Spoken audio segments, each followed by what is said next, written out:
നമസ്കാരം. ദിലീപ് മോഹൻലാൽ ചിത്രമായ ബബ്ബയിൽ നിന്ന് ഷാൻ റഹ്മാൻ പുറത്താകുന്നു എന്നുള്ളതാണ് ഏറ്റവും പുതിയ റിപ്പോർട്ടുകളായിട്ട് നമുക്ക് ലഭിക്കുന്നത്. വളരെ ഇൻസൈഡ് ആയിട്ട് കിട്ടുന്ന റിപ്പോർട്ടുകൾ മാത്രമാണ്. അതുകൊണ്ട് തന്നെ കൃത്യമായ ക്ലാരിറ്റികൾ പ്രേക്ഷകരിലേക്ക് എത്തിക്കാൻ സാധിക്കുന്നില്ല എന്നുള്ളതാണ്. പക്ഷേ നമുക്ക് ലഭിക്കുന്നത് ഒന്നുകിൽ ഷാൻ റഹ്മാൻ ഈ പ്രോജക്റ്റിൽ നിന്നും പുറത്താകുന്നു, അല്ലെങ്കിൽ ഷാൻ റഹ്മാനോടൊപ്പം ഒരു പുതിയ മ്യൂസിക് ഡയറക്ടറും കൂടെ ഹോപ്പിൻ ചെയ്യുന്നു എന്നുള്ളതാണ് ഏറ്റവും ഒടുവിൽ നമുക്ക് മനസ്സിലാക്കാൻ കഴിയുന്ന കാര്യം. വളരെ എക്സ്ക്ലൂസീവായിട്ട് പ്രേക്ഷകരുടെ മുന്നിലേക്ക് നമ്മൾ എത്തിക്കുന്നതാണ്. ഇതിനകത്ത് രണ്ട് കാര്യങ്ങളുണ്ട്. ഒന്ന്, ഈ സിനിമയുടെ റിലീസിന് 2 മാസങ്ങൾക്ക് മാത്രമുള്ളപ്പോഴാണ് ഷാൻ റഹ്മാനെ ഒന്നുകിൽ പ്രോജക്റ്റിൽ നിന്ന് പുറത്താക്കുക, അല്ലെങ്കിൽ ഷാൻ റഹ്മാനോടൊപ്പം ഒരു മ്യൂസിക് ഡയറക്ടറെ ചേർക്കുന്നത്. എന്തായാലും ഷാൻ്റെ വർക്കിൽ സിനിമയുടെ അണിയറ പ്രവർത്തകർ, പ്രത്യേകിച്ച് ഇതിൻ്റെ പ്രൊഡ്യൂസേഴ്സ്, ഇതിൻ്റെ നായകൻ ദിലീപും ഗോപാലനും പ്രത്യേകിച്ച് അവർ അത്ര സംതൃപ്തരല്ല എന്നുള്ളതാണ് മനസ്സിലാക്കുന്നത്. അങ്ങനെയാണെങ്കിൽ ഷാൻ റഹ്മാനെ പ്രോജക്റ്റിൽ നിന്നും പുറത്താക്കാനുള്ള സാധ്യത കാണുന്നുണ്ട്. ഇപ്പോൾ ഈ സിനിമയുടെ ടീസറുമായി ബന്ധപ്പെട്ട് ഷാൻ്റെ വർക്ക് നടന്നിട്ടുണ്ട്, അല്ലെങ്കിൽ ഇതിൻ്റെ പാട്ടുകളിലും ഷാൻ്റെ വർക്കുകൾ നടന്നിട്ടുണ്ട്. ഇപ്പോൾ ഏറ്റവും ഒടുവിൽ ഗ്ലിംസ് വീഡിയോയിലും ഷാൻ്റെ ടീസർ ആ ഒരു വീഡിയോ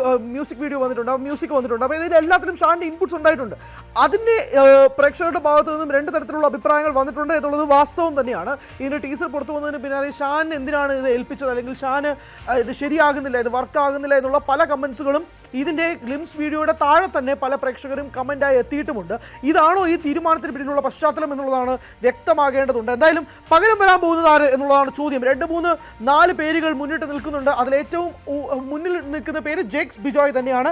ജേക്സ് ബിജോയിനെ എന്ത് വില കൊടുത്തും ഈ പ്രോജക്റ്റിലേക്ക് കൊണ്ടുവരിക എന്നുള്ളത് തന്നെയാണ് ഇവർ മുന്നോട്ട് വെക്കുന്ന കാര്യം. ജേക്സിനെ പോയി കാണുകയും ജേക്സിൻ്റെ ഏറ്റവും വലിയ തുകയ്ക്ക്, റെക്കോർഡ് തുകയ്ക്ക് തന്നെ ജേക്സ് എത്രയാണോ ശമ്പളം ആവശ്യപ്പെടുന്നത് ആ തുകയ്ക്ക് ഈ പ്രോജക്റ്റിലേക്ക് കൊണ്ടുവരാൻ തന്നെയാണ് ഈ ടീം നിൽക്കുന്നത് എന്നുള്ളതാണ് ഇതിൻ്റെ ഏറ്റവും പ്രധാനപ്പെട്ട കാര്യം. പക്ഷേ വർക്ക് ചെയ്യാൻ ജേക്സിന് ആകെ 2 മാസം മാത്രമേ സമയമുള്ളൂ. റിലീസ് ഡേറ്റും കൂടെ പുറത്തുവിട്ടതാണ് കഴിഞ്ഞ ദിവസം.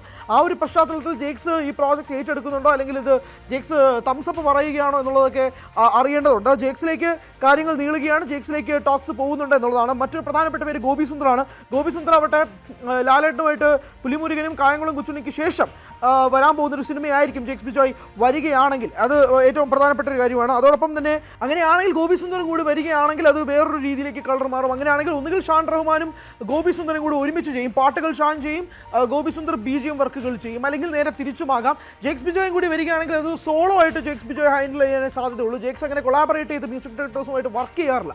അങ്ങനെ ഒരു സാഹചര്യത്തിൽ എങ്ങനെയായിരിക്കാം ഇതിന് മുന്നോട്ട് പോവുക? സുരേഷ് പീറ്റേഴ്സുമായിട്ട് സംസാരിച്ചു എന്ന് മനസ്സിലാക്കുന്നു, പക്ഷേ അതുമായിട്ട് ചർച്ചകൾ മുന്നോട്ട് പോകുന്നില്ല. വിഷ്ണു വിജയുമായിട്ട് സംസാരം നടക്കാനുള്ള സാധ്യതയും കൂടിയുണ്ട്. അങ്ങനെ പല ടോക്കുകൾ നടക്കുന്നുണ്ട്. മുന്നിട്ട് നിൽക്കുന്ന ഫ്രണ്ട് ലൈനേഴ്സ് എന്ന് വിളിക്കാൻ കഴിയുന്ന 2 മ്യൂസിക് ഡയറക്ടേഴ്സ്, ഒന്ന് ജേക്സ് ബിജോയും ഒന്ന് ഗോപി സുന്ദറും തന്നെയാണ്. ഇവരിൽ ആര് എന്നുള്ളതാണ് വളരെ പ്രധാനമായി ഉയരുന്ന ചോദ്യം. എന്തായാലും ഷാൻ റഹ്മാൻ ഒറ്റയ്ക്ക് ഈ പ്രോജക്റ്റ് എന്തായാലും ഹാൻഡിൽ ചെയ്യുന്നില്ല. നാളിതുവരെ ഷാൻ റഹ്മാൻ്റെ പേര് മാത്രമായിരുന്നു മ്യൂസിക് ഡയറക്ഷനിൽ ഉണ്ടായിരുന്നത്.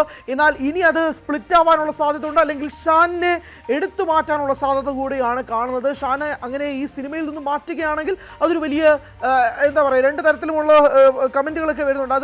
അതൊരു നിഷേധമാണ്, അത് ശരിയായ നടപടിയല്ല എന്ന് വാദിക്കുന്ന ഒരു വിഭാഗം ആളുകളുണ്ട്. കാരണം ഈ സിനിമയുടെ അതിൻ്റെ ടീസർ വീഡിയോയിലായിക്കോട്ടെ എല്ലാം ഷാൻ്റെ BGM തന്നെയാണ് യൂസ് ചെയ്തിട്ടുള്ളത്.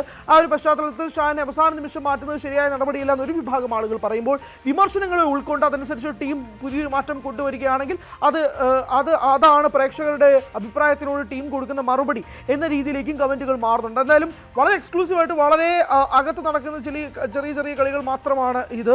നമ്മൾ ഏറ്റവും ഒടുവിൽ ഇപ്പോൾ എമ്പുരാനിൽ പ്രത്യേകിച്ച് ലൈക്ക പ്രൊഡക്ഷൻസ് പിന്മാറിയതുമായിട്ട് ബന്ധപ്പെട്ടുള്ള കാര്യങ്ങളൊക്കെ നമ്മൾ ആദ്യമേ കൊടുത്തിരുന്ന സാഹചര്യത്തിൽ ഇങ്ങനൊരു സംഭവം ടോക്കുകൾ നടക്കുന്നുണ്ട്. ഇത് വളരെയധികം ട്രസ്റ്റബിളായിട്ട് മനസ്സിലാക്കുന്ന ഒരു കാര്യം കൂടിയാണ്. ഇങ്ങനൊരു ടോക്കുകൾ നടക്കുന്നുണ്ട്, ഇങ്ങനൊരു സാധ്യതയും കൂടെ കണക്കാക്കുന്നുണ്ട് എന്നുള്ളതാണ്. അതുകൊണ്ട് തന്നെ നമ്മളിതൊരു ചോദ്യചിഹ്നത്തിൽ തന്നെയാണ് അവസാനിപ്പിക്കുന്നത്. കൃത്യമായൊരു ഡെഫിനിഷൻ എന്ന രീതിയിൽ 100% ആയിട്ട് നമ്മളിത് പുറത്തുവിടുന്നില്ല. പക്ഷേ ഇങ്ങനൊരു ടോക്കുകൾ നടക്കുന്നുണ്ട്.